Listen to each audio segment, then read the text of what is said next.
Peter Hitchens, Hogwarts has announced its decision to permit the use of alihotsy leaves, otherwise known as the laughing herb or drug, among its students. Are you still opposed to that? Well, I think it's appalling and ludicrous. I think it brings the entire institution of Hogwarts into disrepute. Hogwarts, of course, which was established over 1,000 years ago in 990 AD. How can we even think of doing this? Alihotsy leaves have been proven, if taken in the correct dosage, to cause incapacitation. How can you want this? You're about to witness the decline of society in real time.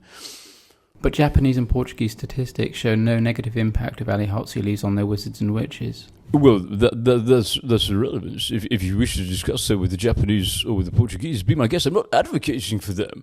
I'm advocating for no substances in Hogwarts of any kind. And one could scarcely walk the corridors of Hogwarts these days without being swarmed by some Hufflepuff hooligans offering you pygmy puff powder. It's ridiculous. It's totally ubiquitous. Sorry, so you're saying that Hogwarts students offering drugs is ubiquitous? Well, this happens all the time. It took me an hour to get from the office of Professor Dumbledore to that of Professor McGonagall because of the sheer swarm of individuals offering me a puff of the powder. It was ridiculous. It was absolutely ludicrous. And by the way, if you want to speak about statistics, it's been known to cause mood swings. How does that fare for a society that wishes to stay in the first world? Go figure. But fever fudge, for example, is legal and often used in Hogwarts despite causing hallucination and psychedelic symptoms.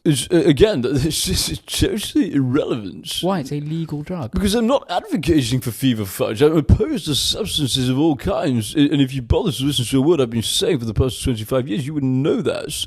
The fever fudge was only permitted due to the Blairites in 1999 at the behest of the Weasleys, who've been running amok and flouting the laws of social conventions and norms of Hogwarts for decades. As the only offences I can see of fever fudge has been the sharp and steady but consistent decline of people's OWLs. It's ludicrous. So would it be fair to make the same argumentation about Polyjuice Potions? Well, Polyjuice is not the same. That's different. And you're on record saying that you have experimented with Polyjuice Potion. I discovered Polyjuice back when I was a trust, and I discovered that if it was kept below the 3.5 ABV zone, it was perfectly safe. It's not a psychedelic. Again, why are we discussing drugs for an hour?